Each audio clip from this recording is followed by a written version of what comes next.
Students, आज हम करेंगे कक्षा 10 विज्ञान। चैप्टर का नाम है विद्युत इलेक्ट्रिसिटी। इस चैप्टर से यूपी बोर्ड एग्ज़ाम 2023 में आने वाले महत्वपूर्ण न्यूमेरिकल मीन्स आंकिक प्रश्न हम आपको करेंगे। और ये प्रश्न अगर आप हल कर लेते हैं तो एग्ज़ाम में आने वाले सभी प्रश्न इस चैप्टर से जो भी प्रश्न आएंगे करंट मीन्स विद्युत चैप्टर से, उनको बड़ी आसानी से आप कर सकते हैं। तो सबसे पहले हम आपको बताएंगे कि जो विद्युत चैप्टर है, इस चैप्टर में जो भी सूत्र हैं वो सूत्र अगर आप तैयार कर लेते हैं तो फिर इसके इम्पॉर्टेंट न्यूमेरिकल भी आप अच्छी तरीके से कर लेंगे। तो इसका जो पहला सूत्र है, पहला सूत्र आपको याद करना है इसका विद्युत धारा का, विद्युत धारा। और विद्युत धारा को दिखाते हैं I अक्षर से, और ये I बराबर होता है Q/T, जहाँ पे I का मतलब विद्युत धारा है, Q का मतलब होता है आवेश और T का मतलब होता है समय। ये जो समय रखा जाता है आपका वो सेकंड में रखा जाता है। सवाल में चाहे आपका समय घंटे में हो चाहे मिनट में हो, लेकिन समय आप सेकंड में रखेंगे। इसी तरह जो आवेश रखा जाता है ये आपका कूलाम में रखा जाता है। तो I बराबर Q/T के सूत्र से आप विद्युत धारा I का मान निकाल सकते हैं, और I का मात्रक जो है विद्युत धारा का वो एम्पियर होता है। अब अगर आपको Q नहीं पता है, मान लो सवाल में ये लिखा है कि 5 इलेक्ट्रॉन, तो तब आप Q निकालेंगे। तो Q निकालने का सूत्र होता है Q बराबर Ne। ये आपको दूसरा सूत्र याद रखना है, जहाँ पे N का मतलब होता है इलेक्ट्रॉनों की संख्या, और जो E है, E का मतलब होता है एक इलेक्ट्रॉन पर आवेश। और जो ये आपका E है मीन्स एक इलेक्ट्रॉन पर आवेश, तो जो E का मान है, E का मान बराबर होता है 1.6 × 10⁻⁻19 कूलाम। ठीक है, तो ये आपका पहला सूत्र हुआ, ये आपका दूसरा सूत्र हुआ। तीसरा सूत्र आप इसमें ध्यान रखेंगे। तीसरा जो सूत्र है ये होता है V बराबर IR, जहाँ पे V का मतलब होता है विभवांतर।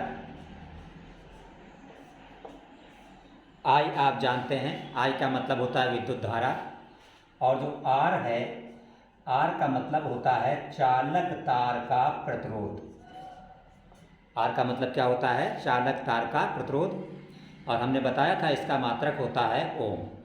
इसी तरह जो विभवांतर V है, इसका मात्रक होता है वोल्ट। चौथा सूत्र है इसी विभवांतर V का, V बराबर होता है W/Q, जहाँ पे W का मतलब होता है कार्य, और आप जानते हैं कि कार्य का जो मात्रक है वो होता है जूल। इस चैप्टर का जो आपका पांचवा सूत्र वो जो आपको याद रखना है वो ये है कि अगर हम चालक तारों को, प्रतिरोधों को, 2 या 3 या 4 कितने भी प्रतिरोधों को अगर हम श्रेणी क्रम में जोड़ें तो उनका सूत्र अलग होगा, समांतर क्रम में जोड़ें तो उनका सूत्र अलग होगा। तो श्रेणी क्रम में जो योग होता है, श्रेणी क्रम में प्रतिरोधों का योग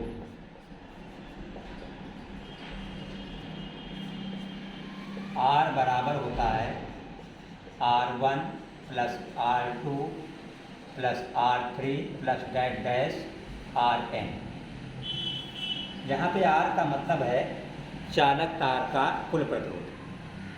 मान लिया कि एक तार का प्रतिरोध R1 है, एक का R2 है, एक का R3 है, एक का R4 है, पता नहीं कितने हैं, पता नहीं है। मान लो आखिरी तार को हमने Rn बोल दिया। तो अगर कुल प्रतिरोध निकालना हो तो क्या करेंगे, सबको सीधे डायरेक्ट जो है जोड़ देंगे। फॉर एग्जाम्पल कोई आपसे कहे कि एक तार का प्रतिरोध 4 ओम है, एक का 2 ओम है, एक का 3 ओम है और ये तीनों श्रेणी क्रम में जुड़े हैं, तो इनका कुल प्रतिरोध बताइएगा। तो 4 + 2 + 3 बराबर कितना हो गया? 9। तो कुल प्रतिरोध आपका जो है वो 9 ओम हो गया। अब मान लो चालक तार समांतर क्रम में जुड़े हैं, तो 6 नंबर पे आप आ गया है कि समांतर क्रम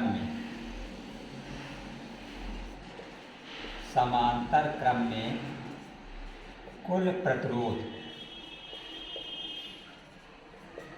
क्या हो जाएगा? सूत्र 1/R बराबर 1/R1 + 1/R2 + 1/R3 + dash mean जितने भी जुड़े हैं, अगर n जुड़े हैं तो हम लिख देंगे लास्ट में 1/RN। Rn का मतलब कि हमने मान लिया कि n चालक तार जो है समांतर क्रम में जुड़े हैं, कोई हमें निश्चित संख्या नहीं पता है। अब इसका देखेंगे हम लास्ट सूत्र इस चैप्टर का, जो हमें न्यूमेरिकल में यूज़ करना है। इसका लास्ट सूत्र आप ध्यान रखिएगा, सूत्र नंबर 7, P बराबर VI। यहाँ P का मतलब है शक्ति और इसका मात्रक जो होता है शक्ति का मात्रक इसका क्या होता है? वाट होता है। P बराबर VI, जहाँ आप जानते हैं V वोल्टेज है और I जो है वो आपकी विद्युत धारा है। फिर से देख लीजिए, ये आपका दिख नहीं रहा है साफ, यहाँ पे देखिएगा, ये सूत्र आपका हमने 7वां बताया है, P बराबर VI। यहाँ पे P जो आपकी है वो क्या है? शक्ति है, V का मतलब वोल्टेज है और I का मतलब विद्युत धारा है, तो हो जाएगा P बराबर VI। तो बोर्ड एग्ज़ाम में इस चैप्टर विद्युत से जो भी आपके न्यूमेरिकल आएंगे, इन्हीं 7 सूत्रों पे वो आधारित होंगे। अब हम बताएंगे आपको आज की टॉपिक में इसके सिर्फ 4 इम्पॉर्टेंट न्यूमेरिकल। इसका जो सेकंड पार्ट होगा, सेकंड क्लास जो कल होगी, उसमें बचे हुए हम इसके न्यूमेरिकल आपको बताएंगे। तो देखिएगा वो 4 इम्पॉर्टेंट न्यूमेरिकल जो बोर्ड एग्ज़ाम 2023 के लिए काफ़ी इम्पॉर्टेंट होने वाले हैं।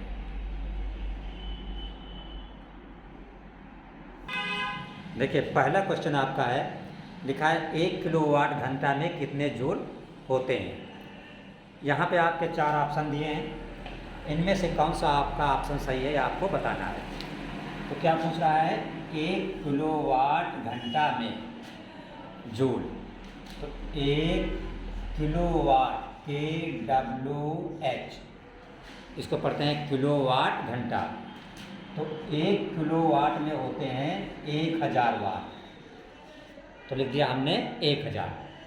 फिर H का मतलब आवर मीन्स घंटा, 1 घंटे में 60 मिनट और 1 मिनट में 60 सेकेंड, क्योंकि हमने बताया था कि जो टाइम रखा जाता है वो सेकंड में रखा जाता है। तो यहाँ देखिए 6 का 6 में गुणा करेंगे आप 36 हो जाएगा और 36 पर 1 2 3 4 5, 36 पे 5 आपके 0 हो गए।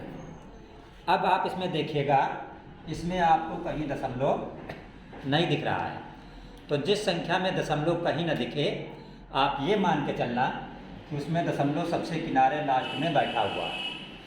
अब ये दशमलव उठा के कहाँ लाना है? यहाँ पे 6 के बाद, क्योंकि आंसर लिखने का सही तरीका ये है कि दशमलव के बाद इस तरफ मीन्स बाईं ओर सिर्फ 1 अंक होना चाहिए। तो जब इस दशमलव को हम उठा के यहाँ पे लाएंगे 6 के बाद, तो 1 2 3 4 5 6, इसका मतलब इसने 6 अंक चला, तो 3.6 गुणित, तो जितने अंक चला 10 की उतनी ही घात हो जाती है। ये यहाँ से उठ के 6 के बाद आया मीन्स 1 2 3 4 5 6 अंक चला, तो 10 की घात कितनी हो जाएगी? 6। तो ये अब आपका क्या कहा जाएगा? जूल कहा जाएगा। इसका मतलब ये हुआ कि 1 किलोवाट घंटा 3.6 गुणित 10 की घात 6 जूल के बराबर होता है। तो आपका ये ऑप्शन जो डी वाला है, ये आपका ऑप्शन करेक्ट हो गया। अब हम देखेंगे इसी चैप्टर का सेकंड क्वेश्चन। देखिए दूसरा क्वेश्चन है, लिखा हुआ है कि 4 ओम प्रतिरोध वाले n चालक तारों को समांतर क्रम में जोड़ा गया है। इनका तुल्य प्रतिरोध होगा, मीन्स तुल्य का मतलब टोटल, कुल प्रतिरोध ज्ञात करना है। आपके पास 4 विकल्प यहाँ लिखे हैं, 4n, 4/n, n/4, 4n²। आपको ये बताना है कि इनमें से कौन सा ऑप्शन जो है वो सही होगा। तो देखिए 4 ओम प्रतिरोध, यहाँ पे देखिए एक तार का जो प्रतिरोध है वो कितने ओम है, 4 ओम, और कुल हैं कितने, n चालक। ठीक है, तारों को समांतर क्रम में जोड़ा गया है। तो आपको पता है समांतर क्रम में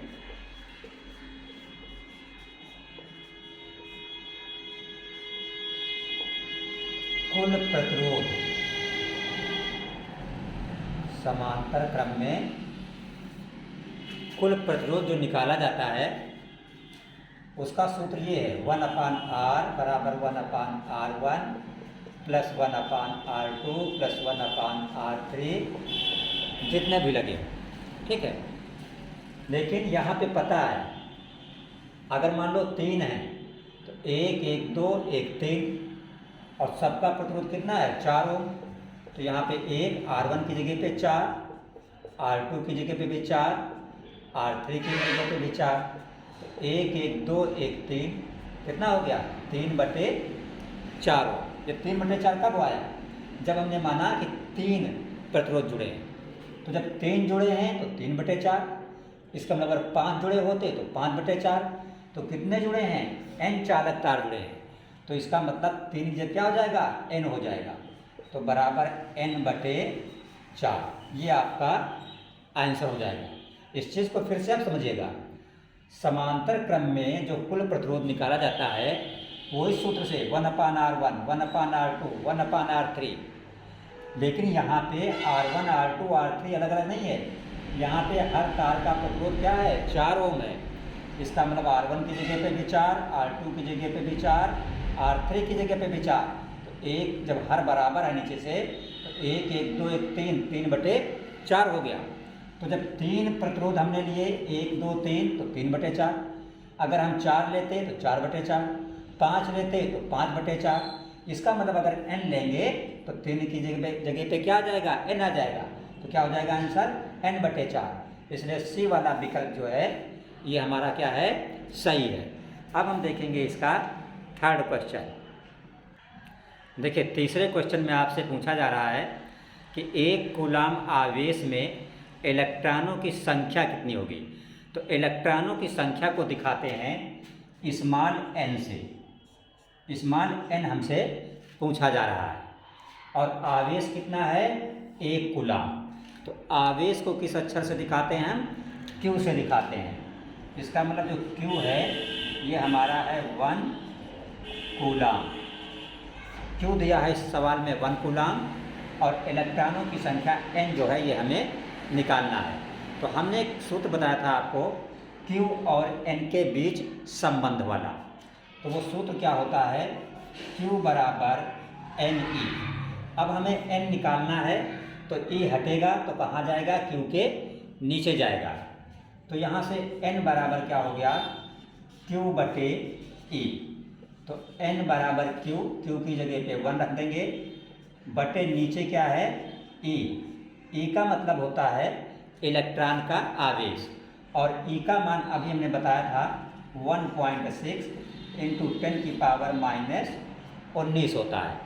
अगर ये नीचे से जो 6 के बाद दशमलव लगाए अंक के बाद ये दशमलव अगर आप काट देंगे तो ऊपर एक 0 बढ़ जाएगा। तो ऊपर 10 हो गया और नीचे 16 हो गया। 2 से काट दोगे 5 हो जाएगा, 2 से इसको काट दोगे 8 हो जाएगा। तो ये बराबर ऊपर आपका 5 है, नीचे 8 है, और नीचे जो 10 की घात -19 है इसको आप ऊपर ले जाओगे तो ये 10 की घात प्लस का 19 हो जाएगा। अब 8 से 5 में भाग नहीं जाएगा, तो 19 का एक 0 किस में डाल देंगे, 5 में।